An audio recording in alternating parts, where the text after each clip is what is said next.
Can we use this? Are we gonna get in trouble for using this song?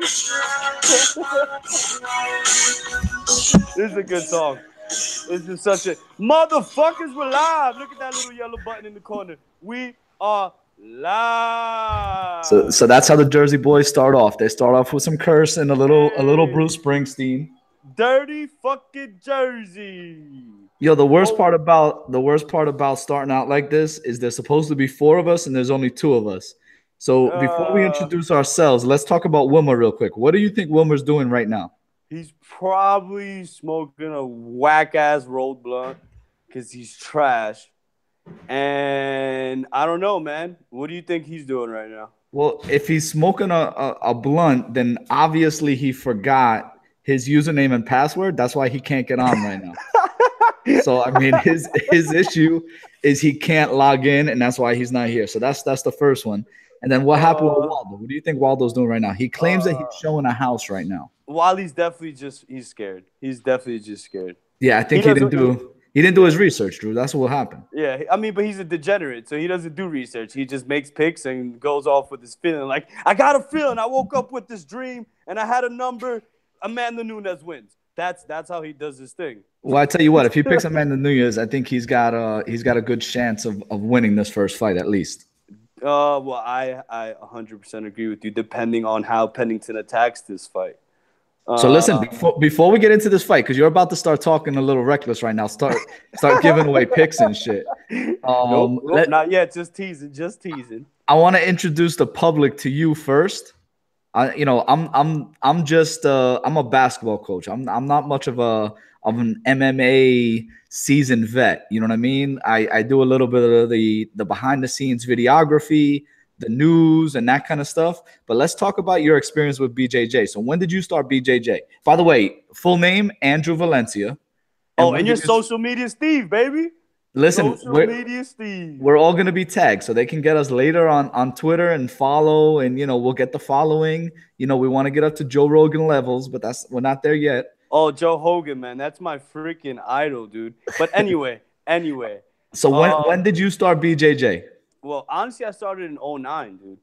So and why? What brought you to BJJ? Because you were playing basketball. Oh, yeah. I mean, dude, you were my coach at one point. Exactly. But to be completely honest, what brought me to jiu-jitsu alone was the UFC. In my era, the UFC was something that was pretty new. Back in 2009, it wasn't new to the world, but it was pretty new to kids in Union City and things like that, when all we worried about was basketball, football, and baseball. So, and me doing Taekwondo as a little kid, jiu-jitsu was just another avenue of martial arts. And I've, been in love with it ever since. Stopped for a little while, like 3-4 years, but now I'm back competing literally full time, training literally like 6-7 days a week, 2-3 times a day if I can. So, yeah. So training and teaching also. Yeah. Training and teaching. Obviously I'm still just blue belt 4 stripes, or what people say, you're a purple belt. But I'm a student of the game. I love this thing. I literally sleep, breathe, eat jiu-jitsu all day long. And UFC in a whole right now is something that is an aspiration of mine, of course. And me also working at Bulldog Strength and Conditioning. Shout out to Bulldog. If you guys listen to Keith, you're the man. Maria, you're the man. I actually get to be around the UFC fighters. Like, for instance, Carl Baby Robertson, Baby K, who's actually fighting soon. And we will be talking about him in another pod, not today, but we'll break down all the fights later in the week. But yes, we will talk about him. Yes, sir. And also another fighter who recently just fought in UFC AC, Corey Anderson, who's a light heavyweight. I've got to see him train up close and personal. So just seeing all this, and since I've pretty much put my head down and just started training jiu-jitsu, dude, everything's been leading towards this to right now, Jersey Boys podcast. So let's start here, and we've already had this conversation off the air, so let's have it on the air. Yeah. But what will it take for you to get to the next level from the local BJJ scene to get into the UFC? Oh, for me, honestly, it's just about 100% exposure. Throwing myself in as much training gyms, as much training situations with the right people, with the right coaches, and honestly, just sacking up and throwing myself in a fight. That's all it really takes. I mean, in these local leagues, you just can literally sign up and start training. That's all it really takes, from what I've seen. It really doesn't take much. And that's the beauty of this jiu-jitsu world. Literally, it's not like the NBA, the NFL, and all these other leagues. Like, I can literally talk to Renzo Gracie if I wanted to. I can send him a direct message, and you know, he'd literally respond back. It'd probably take a couple of days, but still, where else would you ever do that in any other sport? It doesn't happen. So, with that being said, and jiu-jitsu also going mainstream now. I mean, all it takes is just throwing yourself out there and just competing as much as possible. It's really much all it takes. So let's put it this way. What are the plans? Where are you going next? Where are you going with BJJ? Is there any time frame for entering and getting yourself into an MMA fight in the future? Yeah, I'm looking at time frame wise, I would say within this year. I've been hitting jiu-jitsu the hardest I've ever hit it. Started doing a little bit of wrestling, and also have been doing a bit of boxing myself. So, with that being said, I don't really like to talk about unfinished business, but with time frame being the main question, I'd give it about a good year and a half. Within this year, you should see me somewhere in that ring, trying to knock someone's head off, for sure. Listen, I can't wait. We went to Atlantic City, UFC Atlantic City. We all went together a few weeks ago. We're hoping to get media credentials to go in a few weeks to the next event in Atlantic City. So I want to see you fight in Atlantic City. And again, talk about building, you're building your brand right now. We're building the brand with this podcast.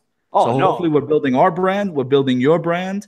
And, we kind of started, other people, there are fighters that are on podcasts. Oh, no, 100%. I mean, honestly, dude, that's the way I think that this day and age. I mean, dude, your social media Steve, man. I wouldn't even be on this podcast without social media Steve. So with that being said, let's introduce, before I even continue, before we even dive into this, let me redirect all the direction to the Mr. Humble himself, social media Steve, and tell us just a little bit about yourself. Because, dude, last year I remember you were just a regular old math teacher. So, I mean, what is it? And a basketball coach. I mean, but you've always been a basketball coach forever. So let's just talk about social media Steve. Give us a little bit of yourself, brother. And I'll be honest with you, it's really not that entertaining. As you're talking, all I'm doing is tweeting out the show, putting it on the gram. We still don't have any viewers, so we're just talking right now. We gotta get people watching. You know what I mean? Yeah, that's good. That's good.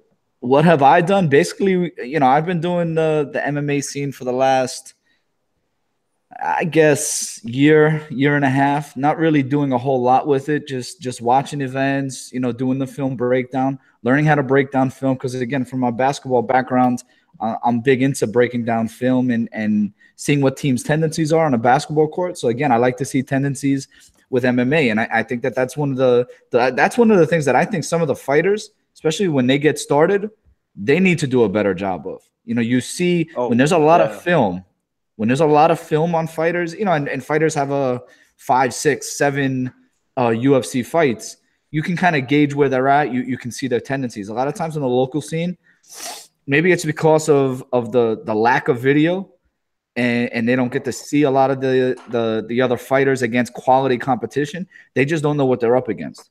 So I'm hoping to maybe, be able to help out in that way once we get our niche and get into the sport a little bit.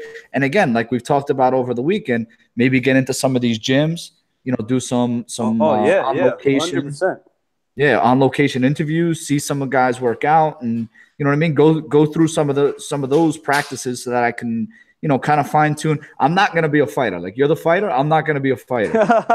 Well, that's perfectly fine, man. That's perfectly fine. Exactly, but everybody needs coaches. You know what I mean? No, so maybe I could help out, with video breakdown or anything. But I was invited by MMA India about, I guess it was about a month and a half ago at this point. They needed somebody to cover UFC 223. Yeah. So I was able to get media credentials for that. Snowballed that into UFC Atlantic City. Got you guys all down. We were able to get some tickets. You guys all came down. And I hope to do a lot of the local events. So my goal in this is to do the podcast and then cover local events, which is why we're trying to get down to Atlantic City in a few weeks. Oh, well, I mean, the good thing is that along with everything that you got going with the UFC and MMA India and a bunch of other media outlets and stuff like that, I also have the inside scoop because a lot of these local events and a lot of these local fighters, I actually have the pleasure of knowing and talking to. Like right now, I know one of the top contenders in the 155, but I believe he's fighting in 170 this time, picking it up because nobody can really handle him from what I'm seeing, is my boy Mike Tadeo out of Freehold, New Jersey, I believe. If I'm getting that correct, don't quote me on that, but he's working hard. He actually fights May 19th, going for that 6-0. Shout out to him. Also Rich Padshock, which he's a seasoned vet in the local New Jersey circuit. He's fought guys like Justin Gaethje, who we all know. Yes.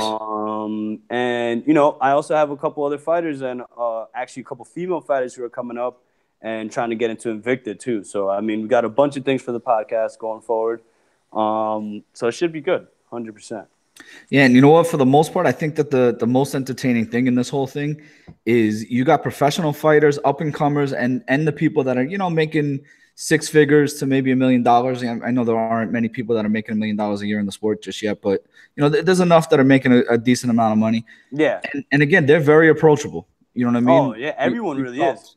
Yeah, we've talked about this before, but they're very approachable. You tag them in some things on Twitter or Instagram and everything. They're liking your post. They're retweeting your stuff. Nick Newell just the other day, retweeted some of a tweet that I sent out. I saw that he was on the Ariel Hawani podcast and, real good interview. Just a real good guy. Like I became a fan. I didn't really know who he was. I knew his story, but I didn't know that much about it.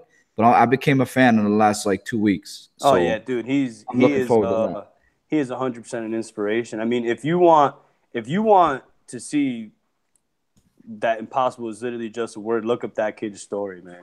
Because literally, he's taking an impossible dream and making it possible. And shout out to Ali, his manager, which is also the manager of Khabib and everybody, for making that happen with Dana White. And Dana White being freaking awesome. Uncle Dana, you're the man.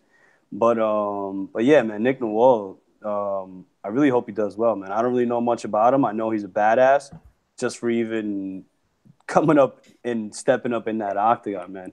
But back to what you were saying about these fighters being reachable, that's why I like it. Because going back to UFC AC was my first UFC experience. I've obviously watched a bunch of UFC fights through TV on UFC Fight Pass, a bunch of events throughout the years. Grew up watching UFC, but UFC AC was so surreal because after the fights, you see these fighters and they're walking around and they're just regular human beings. They're talking to you, shaking your hand. These coaches, I had the pleasure of meeting Faraz Sahabi, which is, if anyone knows in the elevator, right at Bally's. Yeah, dude. If anyone knows about the MMA world and Faraz Sahabi, I mean that's legendary right there. And for me to just bump into him in an elevator out of all places, and him just seemed so calm and like it was nothing, dude. I felt like I was seeing you. You know what I'm saying? Hey, what's up, Steve? It was crazy. It was insane.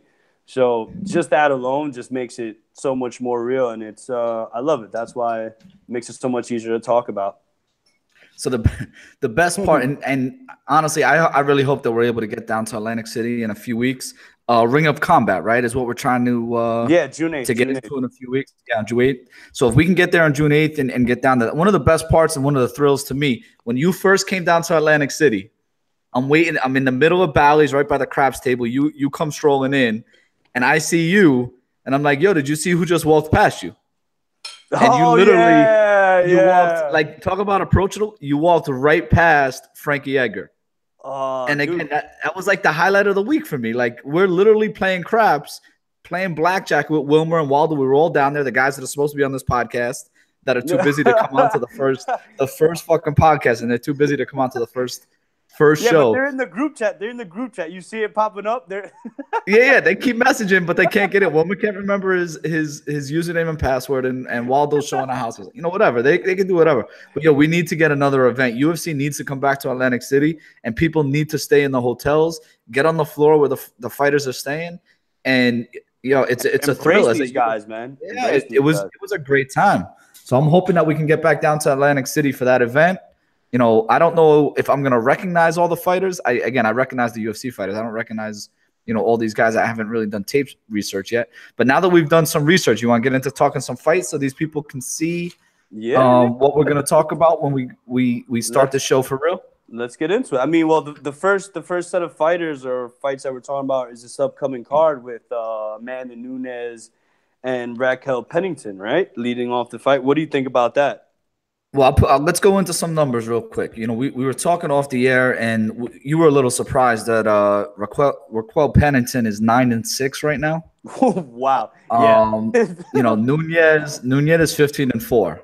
So again, we were both a little surprised. But again, who else was? You were looking at the rankings. Who's the next one to fight Amanda Nunes? Like there isn't anyone real established, and I believe Pennington is coming off 3 wins in a row. So who else would step in if it weren't for Pennington? You see, that's a good question. But I feel like, just like I was talking to you off air, like with these women's division, it's like, when was this Raquel Pennington fight? Can you tell me, like, her last 3 fights? When did we see her fight? I mean, dude, I literally have the UFC channel. I have UFC Fight Pass. I didn't see her promoted. I didn't see any of these 3 wins that were leading up to this fight. I mean, unless I'm literally sleeping on it and I'm just talking out of my ass right now, I literally haven't saw her fight until right now. She's on the poster about to fight Amanda Nunes. The last person that I saw that was even worthy of it, I guess, was Holly Holm. And I mean Cyborg, which Cyborg is literally an animal. She's like only in the pound for pound list. That's how much of an animal she is. And Amanda Nunes pretty much has to beat Pennington, which is what I feel they're doing. They're just serving her up so they could set up the super fight for Cyborg, in my opinion, honestly. Yeah, and I'm not really sure why they didn't go to the super fight, right? There was talk about the super fight, and then all of a sudden it kind of fell through. I think they wanted to do it in July during International Fight Week, and they didn't. But like, even just talk about Pennington real quick. Who are her legit wins? She lost to Holly Holm. She beat Beth Correia, who everybody beats her. Yeah. She beat Miesha Tate. Yeah. She did beat Miesha Tate, and I remember watching it. It was actually on my birthday. I remember watching it, but it was a while ago. Yeah, I don't. What I mean? That's what I'm trying to tell you. I'm looking at this, and everyone's moved up a ranking, but I don't know who fought who. I mean, Beth Correia feels like she's been in the top 10 since she's got there. It's like that whole division. It's just a top 15, So it's everyone's pretty much ranked from the jump. The only notables will ever only be the top contender and the champion, in my opinion, once the Ronda Rousey era pretty much ended, because Ronda Rousey ran through all these girls like water, and then Amanda Nunes showed up and made Ronda Rousey into a wrestler. So that's that. Well, again, I'll put it this way. Let's get into this fight a little bit, but at the very least, when she fought Miesha Tate, that was on the Alvarez McGregor card. So again, that was November 12th. Not 2017, 2016. So we're talking about someone who hasn't fought by the time this fight goes off in a year and a half. So I'm going to assume that she's made, she's only 28, 29 years old. I'm going to assume that she's made strides. But what strides are we actually looking for? She was able to get Miesha Tate. That was the tape that I watched. I don't know if you watched that film. But when she got Miesha Tate down, she was able to get her down, get some ground and pound on her. Miesha Tate tried to throw some submissions. No success with those submissions. On the feet, she got the best of Miesha Tate. But again, we're talking about Miesha Tate, who basically retired in the ring after that fight. So, what do you think about all this? Amanda Nunes to me is just a big bully. Like, she's bigger than every female in the division. Clearly you can see that in the size when she walks in the ring, and she literally just goes in there and bullies every single person on the feet. She tries to bash you, beat your face in the first round, blast right through her opponents. I mean, because I honestly didn't see the Miesha Tate fight, but I have seen Amanda Nunes fight, and I actually have the pleasure of training with one of her old teammates, and you know, she's told me pretty much that her jiu-jitsu is legit. You know, like we were talking about off air, if you're from Brazil, jiu-jitsu is just something you do. You know, it's like walking a dog out there. So with that being said, her stand-up, like every jiu-jitsu practitioner coming into it, was a bit shaky. Everyone saw that. You know, she has a couple. She's powerful, which is what sets her apart. But her stand-up isn't so technical. Which is what I guess the strides that we're looking for her in her game. You know, she throws a lot of hooks, wild hooks. She throws a lot of uppercuts. She tries to manhandle you when that doesn't work and just gets you to the ground and then beats your face in. And then when that doesn't work, she tries to submit you because that, you know, when all else fails for a jiu-jitsu player, you just resort to what you know. Yeah, and I think part of the issue that Pennington's going to have is she's given up 2 inches in reach. She's given up 4 inches in leg reach. Obviously, they're going to probably weigh in the same, unless anyone has a weight cut issue. They're going to weigh in at the same, and Nunes has an inch height advantage.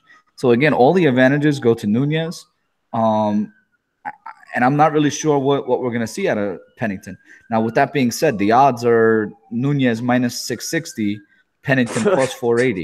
You know what I mean? And again, those are what the odds say, but I think they're kind of wide. I mean, I don't think this is going to be a first-round knockout. I'll be honest with you. I think it's going to go into the second. I know this is a 5-round fight. I don't think we're going to get 5 rounds, but I do think we're going to get 2 or 3. I think we're going to get 2 or 3 rounds. I think Pennington's tough. I'll give you this. Look, if Amanda Nunes has a good weight cut, she comes in healthy, she comes in hydrated, comes in like the beast, like the Leona that she says she is, then she's going to walk right through her in max 2 rounds, man. I promise you. Pennington, like I was watching, I did watch film on her because I needed to. I didn't even know she existed until this poster. She's just a brawler, man. I mean, she's what? What would you say she was? She's 4-6 or 6-4 or whatever her record was. 9-6. 9-6. Yeah. 9-6. I mean, dude, 9-6 isn't a nice record, man. I mean, I guess the UFC just needs people on the roster, but to be completely honest, dude, to be fighting for a title and you're 9-6, I mean, whatever, man. You better be out there just with some crazy power because, I mean, for Amanda Nunes, she's, I guess, without, you know, minus the striking, which isn't an A+ in my opinion, she's a well-rounded fighter, 100%. And Pennington doesn't look like she can handle herself on the ground at all. Like, not even a little bit. So, in my opinion, 2 rounds max. If Amanda gets tired, she'll just take her to the ground, beat her face in, or submit her. That's pretty much it. So, check this out. I'm literally in my living room right now, right? Yeah. My brother just texted me. There's either a boat or something burning on the waterfront. I don't know if you can hear the fire. Can you hear the fire? Yeah, I hear the fire engines. Yeah, there's literally, I think, a boat burning on the Hudson River. There's a boat burning. Oh, that's probably one of those party boats burning on the Hudson. No. I think this is like someone who maybe you know didn't want to pay off their boat. They may want to had to put the boat on fire and let it sink or something. Baby. Yeah, it's like right in front of Houlihan. So this is a crazy first show. So I'm gonna build on what you just said a little bit, and then we're gonna get to this next fight because I think we're talking about this way too much. It's not even gonna be a good fight. But here's the biggest issue. The best weight class for females is 115. You have Rose, you have Joanna, you have some other girls in there that are in the mix. Yep. Carolina Kovacevic just had a real good fight over in Brooklyn. You know, she may be able to come up. She actually beat Rose the first time, so maybe she looks like she looks like a doll. It's crazy when she fights. I feel like she's tough every time she fights. And again, every time I'm watching film of her and even the fight, you know, in Brooklyn, but what winds up happening right before the fight, she kind of sits up against the cage, folds her legs and stuff. She's all like calm and stuff. And then all of a sudden, you know, she goes crazy, fights. And it's insane. You know, it's insane. Whatever. It is what it is. But, you know, I sound like Max Holloway right now. It is what it is. It is what it is. You know, one thing leads to another. And it's a decent weight division for the females. The 125 division, I mean, what's her name? The girl Maitano won the Ultimate Fighter, got the belt, and hasn't fought in 7 months. Now the other day, her and Ariel Helwani are going back and forth. Ariel basically didn't go. He just put out one tweet and then let it go. But supposedly she took offense to it and everything, and she has all these reasons why she hasn't fought, but she hasn't defended the belt, and there's nothing on the horizon. She was given a contract. She was given something to sign. She was supposed to fight Valentina, who totally destroyed that girl a few months ago. Yeah. That was some other shit. That was crazy. I honestly, do you remember watching that fight when the Bullet fought Valentina Shevchenko? Yeah. Bro, the total strikes were like 148 to like 6 or something like that. Like, I mean, how do you not stop that fight earlier? But that's another story. Oh, the refs, huh? Yeah, the refs are terrible. But then now we get to 135. You basically have Amanda Nunes and a bunch of people who, like, we don't know who these people are. Like, Raquel Pennington is the best that they have to offer, and she's 9-5. Then it gets even worse. Go up to 145. You have Cyborg. And again, who is she gonna fight? Who did she fight last month? Which is, you know what I mean? Like, nobody. No, but and it's ridiculous. These divisions are so paper thin. You know, they just put out the next Ultimate Fighter. They just put out the promotion to try to get people to come out for the next Ultimate Fighter. Oh yeah, trying to get some girls in there. But yo, this is crazy. Like, you know, for a long time, Dana White didn't want to have a female division, and I now think we're seeing why. Yeah, and again, I don't know if they want four different weight classes. It looks like it's too much right now. 115, don't get me wrong, I think there's talent there. The rest of them, they're just the talent is paper thin. Yeah, I don't even know, man. I mean, to be completely honest, the reason it's crazy, Holly Holm showed the most promise, really, because, you know, she beat Ronda, she did all that, and then all of a sudden she gets destroyed by Amanda. Amanda walks through Ronda. So in my opinion, you know, just to dead this whole conversation with this division, the reason why they're waiting so long for Cyborg to fight is because they have to have Amanda fight. Amanda, in my opinion, like we talked about off air, she had a terrible weight cut, which caused her to have a sinus infection, and then you know, pull out of that last fight. But champ does what a champ does, and they do what they have to do. But here she is. She's going to fight Raquel Pennington. Hopefully she knocks her block off. And then we just move on to the Cyborg fight, which is the fight I guess everyone in the world wants to see. And that is that. Yeah, and I guess what winds up happening is that we got to get through this fight like you just said, and then I guess they're going to have some kind of a super fight. If they don't have a super fight. Yeah, if they don't have a super fight, I don't really know what – you know, I would think Amanda Nunes would want the super fight, would want the opportunity to fight Cyborg, and would want to be, you know, a champ, be that 2-division champ. But it doesn't seem like she's really interested in that.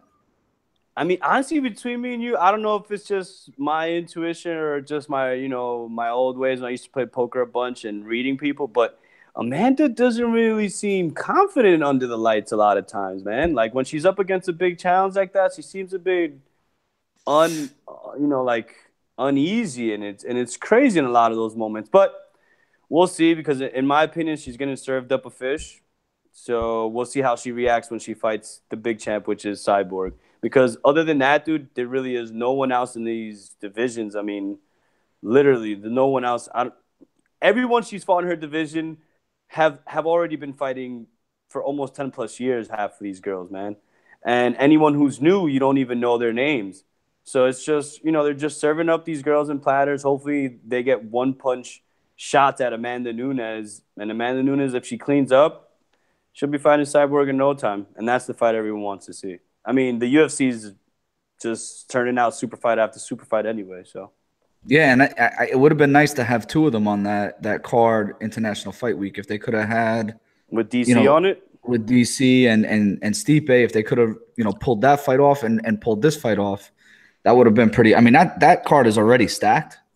Disgusting card. Yeah, you got Holloway and Ortega. Like, that card is already stacked. But listen, once we get into this whole thing, this is just kind of our first podcast to try to figure out where we're going, how we're gonna run the whole thing. But we're gonna have some predictions. We're gonna do some pick 'em. We're gonna put some bets out there that we like. Oh yeah, make money for everybody. Yeah, we gotta try to make some money, and then, you know, even DraftKings. I know I'm the only one that really does it all the time, but I mean, I was on that, man, but when you lose a little bit of money, you kind of get mad and you just delete the app. So that's what I did. So, but Okay. I'm gonna get back up on that. Yeah, I Try to think you help. got to get back up for the people. I'm definitely in there, so we could talk. We could talk it out here. Yep. All right. So let's just keep it real simple. I mean, the DraftKings prices haven't come out yet. Amanda Nunes is a big favorite. We're both picking Amanda Nunes to get in here. Yeah, I'd say so. Amanda Nunes knocks your block off. Pennington, I guess you have a puncher's chance because if you don't get her in the first round, you're dead in the second. I see. I think it could go 2 or 3 rounds. I think the odds are a little wide right now. I think Pennington's coming off a year and a half layoff. We kind of have to look into that year and a half and figure out what's going on. Was she just getting better? Was she training the whole time? Because as you know, if she was training for a year and a half, she's going to have some improvements to show come this Mm, next fight. I don't know if they're good enough to beat Nunez, but I think they're good enough to get into a second or third round. you see, Now, but here's my improvements. I'm sorry to cut you off. yeah, What improvements? What improvements would she really make? The only improvements that she would really have to make, because to be completely honest, I honestly think she probably is an already better striker than Amanda Nunes, because completely like Amanda Nunes striking is strictly based off her strength. She's just stronger than a lot of these females. So when she touches these females, they feel that and they go, "Oh shit, what the fuck just hit me?" With Pennington, the improvement that she probably spent a year and a half doing or whatever that was is probably her ground game, if I have to say. And in a year and a half, yeah, you can improve. I mean, me alone, I've improved substantially in just 8 months, 9 months. But I mean, MMA, jiu-jitsu, and strictly jiu-jitsu are two different things. It's a lot more slippier. You have to do a lot of different grips. So who knows, man? Maybe she's coming back off an injury. Did you hear anything? I don't even know who she is, so can't even tell you. nah, you know what? Once you start talking about the next fight, I'll look it up on my phone if Pennington did have any kind of an injury. Listen, she was at 223 when we were doing interviews backstage, so we were able to interview Raquel Pennington. Again, you can check that out on MMA India if you want. I have the full interview, but for the most part, honestly, I didn't know if there was anything going on with her. But the one I actually did see Amanda Nunes walking underneath the. She was in Brooklyn too. We didn't interview her, but she was walking underneath. When I was going to the bathroom, I actually saw her hanging out late in the night. She was there with a couple other people. But for the most part, I think that Pennington, if I were her, and again, we talked earlier. This podcast is going way longer than we thought it was, but Yeah. whatever. We're just talking. But Yeah. I think that she can definitely stay in the fight if she attacks that lead leg. I think Amanda Nunes gets heavy on that lead leg, really wants to put that right hand into you. Don't get me wrong, she's gonna come with the combinations. She's gonna try to back her up, back Pennington into the fence. But if she can stay with kicks on that lead leg, kind of beat away at it at the first round, get into the second round, maybe do some damage. Maybe she thinks twice about moving forward, and then maybe Pennington can make it a more even striking affair. Don't get me wrong, if she goes to the ground, Nunes has the upper hand. I don't even think it's close. I mean, in a year and a half, I don't think she can make the correct BJJ advancements in her game for Pennington to stay with Nunes. I just don't think it's going to happen. Same thing with Gastelum. I don't think Gastelum is going to be able to make the BJJ Oh, don't advancements even in his get me. game. Don't even get me. Dude, Gastelum needs to be born again and start jujitsu from the minute he hits like the doctor's hands, dude, to beat Jacare on the ground. Now, don't oh man, now that that's a No. Well, beautiful let's segue. just finish. Let's That's just a finish beautiful this. segue. No, that's a beautiful segue. But am I But wrong though? You know what I mean? Like there's styles make fights. You no, know what I no, mean? 100%. Styles make fights. So when we go back to that, if Pennington can keep it on the feet, can attack the lead leg, get Amanda in a position where she's thinking twice about stepping forward, she's got a chance. I mean, that's just my only way that I think she has a chance. So let's How move on good? to this next fight. Let's Yep, move let's on to do it. this next Let's fight. do it. Let's do So it. go ahead. You want to talk about Jacare? I know Oh he's one of your God, idols. he is He's the a BJJ king. dude. He is a legend, legend. For people who don't know about Jacare, if you ever really want to look up Jacare, if you're looking to get into jiu-jitsu or whatever, look up Jacare versus Haja Gracie. Now, Haja Gracie in the jiu-jitsu world right now in this era is like fucking Jordan. You know what I'm saying? Like the guy is a god, and Jacare beat this god. And the way that he beat this guy, right, in a jiu-jitsu tournament is by letting this guy break his arm and then letting the time run out because he was ahead on points. You know what I'm saying? So not only did he beat him by sheer insanity, but just the fact that he was able to pull that out, and he's known in the jiu-jitsu world forever, dude. Not only for that fight, but just because of his style, the way that he clamps down on you, the pressure he puts on you, the way he attacks, the way he fights, his intensity. I mean, honestly, dude, Jacare's been fighting in the UFC and MMA for 10 plus years, easily has been practicing that. And just till now is when he's getting his striking under him. So, in my opinion, if we're talking about this fight with Gastelum, he better keep it on his feet because I know his wrestling is good.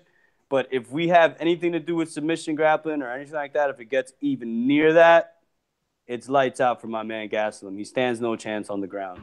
Zero. Right. So let me put it to you this way. If you're a betting man, what do you think if I told you that Jacare is minus 145 Whoa. versus Kelvin Gastelum? What's Gastelum? What's he? Gastelum's plus 125. Oh, well, I mean, dude, I'm still throwing the fucking house on Jacare. But the reason why it's like that, in my opinion, is because of the striking difference. Like I said, Gastelum does pack some power in his fucking hands. The dude throws bombs. But in the same breath, so does Jacare. Where they differ, Gastelum is a bit more technical. I'll give you that. Gastelum definitely has the more technique. I guess he's known more for a stand-up fighter. But this is like getting into a fight with anyone else. Like if you play in the water with Jacare, which is funny because Jacare translates over to crocodile, I believe. That's how he comes into the ring also. Yeah, exactly. Like a crocodile, go figure. When he does things like that, like, dude, if he goes to the ground, it's a done deal for Gastelum, no matter what type of wrestling. I mean, jiu-jitsu is just that type of jiu-jitsu is just it's way past high level. That's like godlike up there, you know? So, in my opinion, the reason it's like that, I don't know, man. That's the tough one, Alex. You said that. But in my opinion, because of the improvements that Jacare has made and because of the wave that he's on right now, because he is on a win streak, I believe. He has been winning a couple fights. Jacare actually beat Derek Brunson. Yeah.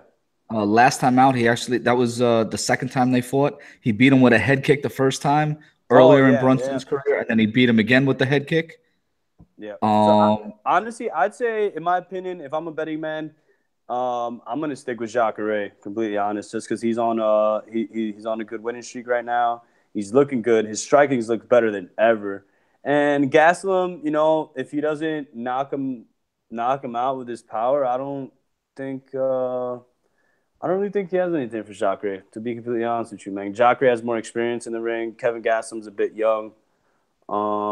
So I'd pick Jacare if you're asking me, and I'll put my money there. Yeah, and I'll be honest with you.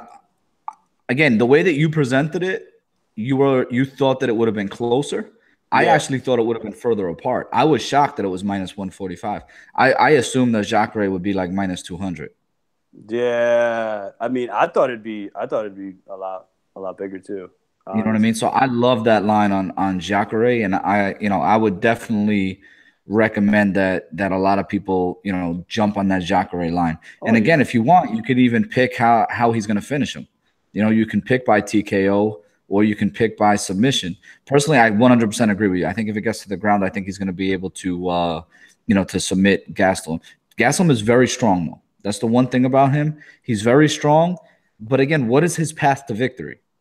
The strength isn't going to win the fight. That left hand is the only thing that's going to win him the fight. Yeah, I mean, honestly, that's the thing. With this type of jiu-jitsu, when we're talking about this type of jiu-jitsu, it's not like, all right, let the wrestler take me down, and then I'm going to go into my jiu-jitsu plan or game plan. No.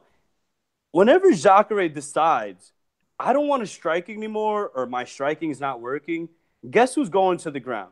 Kevin Gastelum. And Gastelum, his only – I mean, dude, anytime that any UFC fighter goes up against a Damian Maia, They go up against a Jacare. They go up against these world-class jiu-jitsu practitioners, dude.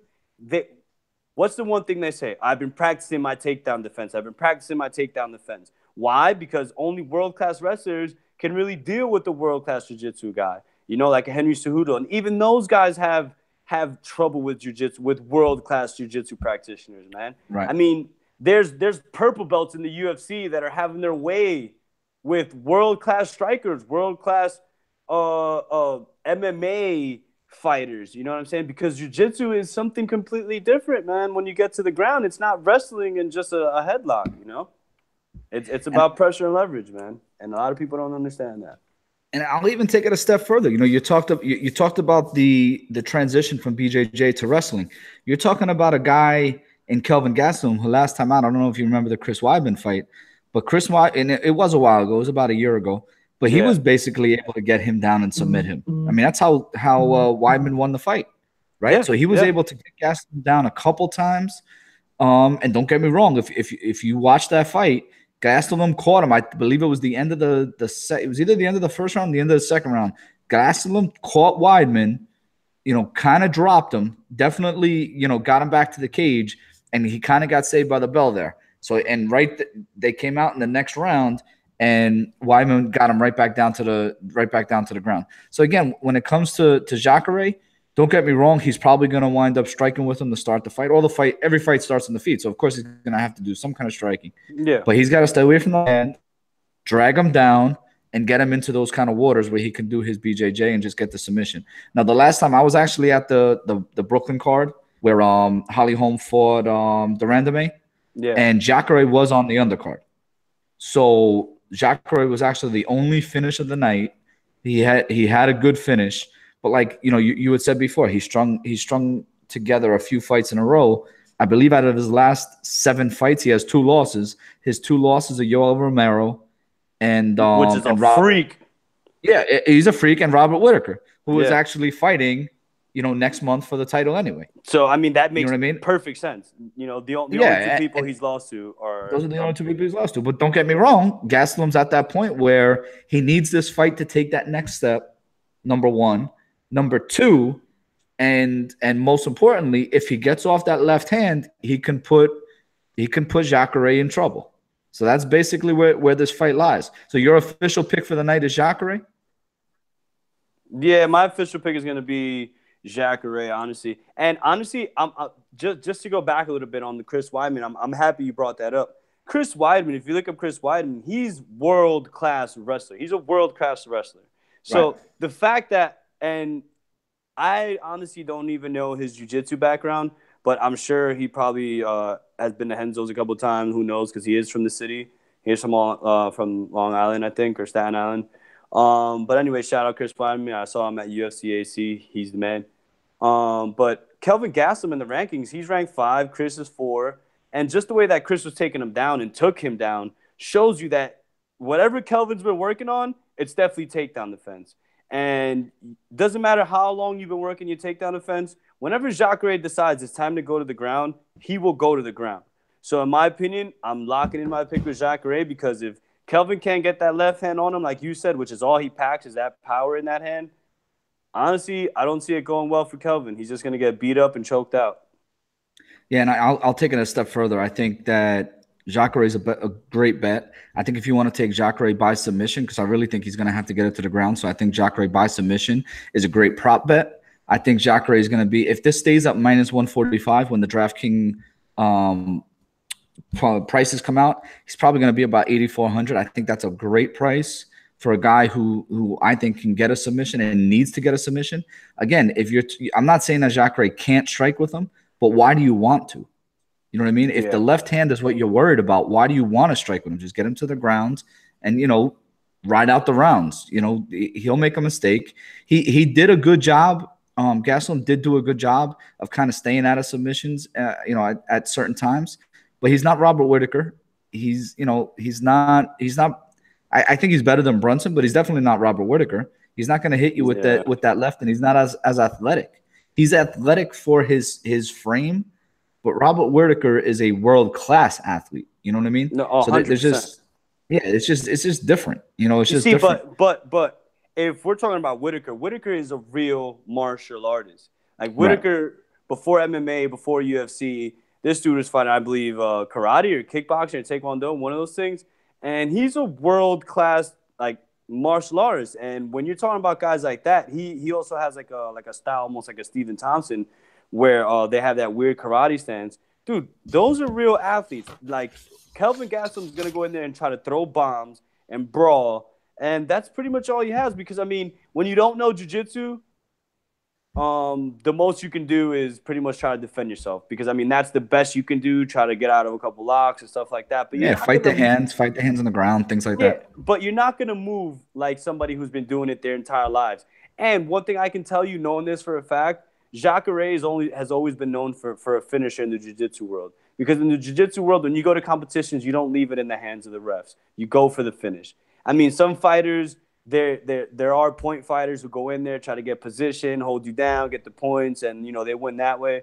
But then there's fighters like Jacare and like all world-class guys who go for the finish. So in my opinion, it's perfect you even said it, that the one fight you saw out of all the fights that night that you saw him fight, he was the only finish. Why? Because Jacare goes for the finish. So lock it in. He finishes Kelvin Gastelum. I say by submission. You're right, honestly. Yeah, I think it's going to be a submission. And again, it's for a few reasons. Number one, he's got the left hand, so there's no reason to play around with the striking. It just doesn't make any sense. And then again, let's say it does go to the judges' scorecards. This is in Brazil. Is Zachary really going to lose to Gastelum in Brazil? I don't think so. He's going to get that Brazil scorecard, that little bump. Yeah. So. I call it the Brazilian decision. That's what I call it. Yeah. I was saying? looking for the word. I couldn't get it out. The Brazilian decision. He's definitely going to get that 100%. So, Drew, what else do we have here? Anything else you want to do before we get off the air here? Well, right now I'm just looking at the divisions. I mean, we talked about the fights we wanted to talk about. We got some picks in for the people. I think this is a good first little send-off for everybody to take a look at us, get to know us. But in my opinion, man, I'm excited for the upcoming fights. I think this is just, in my opinion, this next set of fights for UFC and everything that's going on is just setting up all of the super fights that are to come. I mean, DC and Stipe are doing their little show. I mean, it's already on air. They already obviously taped it. But that fight is exciting just to watch because DC and Stipe are two world-class MMA gods. And then you have Alexander Gustafsson, who's coming back, just signed another deal. Like we saw a couple, I think last week he just posted it on Instagram and on Twitter. And then we also have John Jones weighing in the shadows, freaking shadow boxing in his garage every night on Instagram. So we have it's very exciting. It's like right now the UFC went through a tough time because a lot of the champions, one dude went on a coke binge, hit people. Everyone's dying with weight cuts. So it's weird. Connor's throwing dollies. So it's just a weird time. You forgot about Brock. Brock could be back. Yeah, Brock's the wrestler, but then also Brock just signed a deal with the WWE that for like each TV appearance he makes like $200K, and for every like national appearance he makes like $500K. So I don't think he's gonna be fighting the UFC anytime soon. To be completely honest. Dana White did say he still has Brock under contract. I believe there's 2 fights left on his contract, and from what everyone said after he signed that WWE contract, it sounds like he's going to be able to fight in the MMA, in the UFC and fight MMA while he's under contract with WWE. So we could see him. He does have fights, and Brock himself has said he wants to fight. Yeah, but Brock's just I don't know, man. That's insane. I mean, honestly though, but Uncle Dana will need that because looking at these divisions after this Stipe. Honestly, that's shit. Throw Brock in there and let him fight freaking Mark Hunt and get his head blocked off. You know what I'm saying? Blasted off his shoulders. Or maybe even Francis Ngannou. That'd be awesome. Well, that's what I'm saying. Let him fight Francis. Let him fight Curtis Blades. Oh, Blades he's up there. He's a wrestler too. You can get 2 wrestlers go at you. Yeah. And again, all these guys, listen, don't get me wrong. All these guys, they want the big payday, right? When Brock is on the card, it's a big payday. So when Brock comes to the UFC, he gets a pay-per-view, he gets a big fight. And again, these guys have nothing to worry about. If they lose the fight, they lost to Brock. If they win the fight, it catapults them into the, you know, a little bit higher. I mean, all these guys we just mentioned are more or less top 5, top 7 anyway. But you know what I mean? Like Blades wants a title shot. Yeah, but how shitty does that look on the UFC, man? They're just literally using and picking just stars from everywhere. It's insane. But isn't that what they do? I mean, that's the fight game. You know what I mean? It's a business. I mean, it is a business. When all is said and done, it's a business.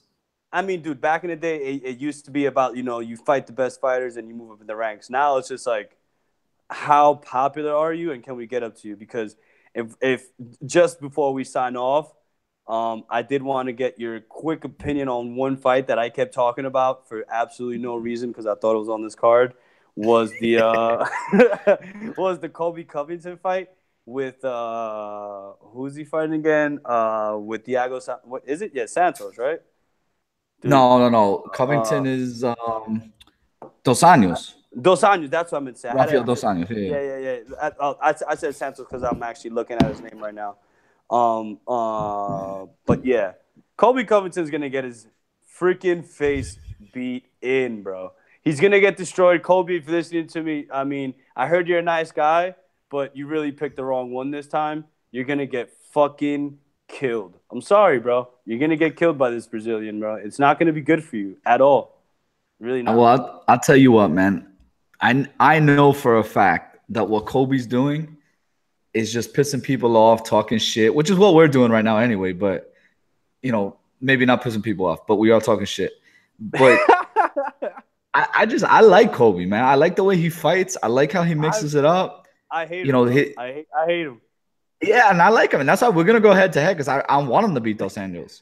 No, he's not beating him. He's not beating I hope Dos he does. Anjos at 170. Bro, Dos Anjos at 170, I can literally quote Joe Rogan because I heard him say this yesterday, is a fucking animal at 170. At 155, he was like draining himself just to get down there. But at 170, Drew, how many fights does he have at 170? I don't know, maybe like 3. I believe it's only one. Really? I thought it was one. Wasn't it just the last fight when he fought? When he fought Alvarez, right? No. Lawler. When he fought Lawler, who looked terrible, and he walked right through Lawler. Lawler was hurt. Yeah. He got hurt early. He got hurt early in that fight. He was basically like leaning up against the cage just to stay up. Dude, those weight cuts are terrible, man. People neglect weight cuts. Like if that shit doesn't hurt fighters, man, that shit kills you, man. No, I agree. But Colby is 170. Listen, take the shit talking out of it. What does he do poorly? He can strike. Doesn't have. He can wrestle. All right, but he's chaotic. He's Colby Chaos Covington, right? Well, he's fucking chaotic with his striking. He goes in there, he tries to brawl. He does seem to be a little bit accurate. I'll give you that. I was watching his fight. He does connect a bit, but when you're talking about Dos Anjos, dude, Dos Anjos is gonna go in there. First of all, if you've ever heard any one of Dos Anjos' opponents, he pretty much breaks everyone's legs with his leg kick. So Covington's gonna come into this fight thinking it's another cakewalk and another just filthy animal like he calls the Brazilians, but this filthy animal is gonna fucking eat him alive. So Covington, God bless you. Keep your shit talking. I guess it's getting you fans, but you're fucked, kid. You're fucked. Listen, bro. All I'm gonna tell you is we're gonna go head to head. We're gonna have to make a Jersey Boys bet. Yo, all right. I'm with whatever you want to do, man. Jersey Boys bet on that. I'm confident I'm winning, so we're good with that. All right, man. We're gonna sign off now. Anything else? Any last words of advice for everybody else betting these two fights? Nah, man. Just listen to Jersey Boys, and we'll be here every fucking dude. What days are we on? Can we do this every what? Let the people know, Steve. Listen, I was gonna talk to you about that off the air because honestly, we were supposed to be 4 of us. It was supposed to be the Jersey Boys, and that included 4 of us. And right now, it's just 2 of us. They're probably in the boat right now. They're probably in the boat. Yeah, they may be sinking. Well, they're definitely sinking. But listen, now that we got this off the ground, I think that we need to cut it down. I think we need to do 3 shows. I think we should do a Fight Pass prelims, an FS1 prelim, and then the main event. So if we do 3 shows, try to keep each show to like 20, 25 minutes. Yeah. And just stay on topic. I think that's the biggest thing. We're just jumping around here just to get the hang of it. Yeah, but if we stay on topic for that, we can get it done in an hour and a half, maybe film it, put it out 3 days in a row, and then we go from there. We got 3 days worth of content. So there you go, people. You heard it here from the Jersey Boys. One more time, Steve, please give me that Springsteen. I don't even know if we could do that, but I need to leave with that. That was the best. And oh yeah. Oh, I had it ready for you, bro. Oh yeah, fucking Jersey Boys, baby. Signing the fuck off. Fuck out of here, fuck bag.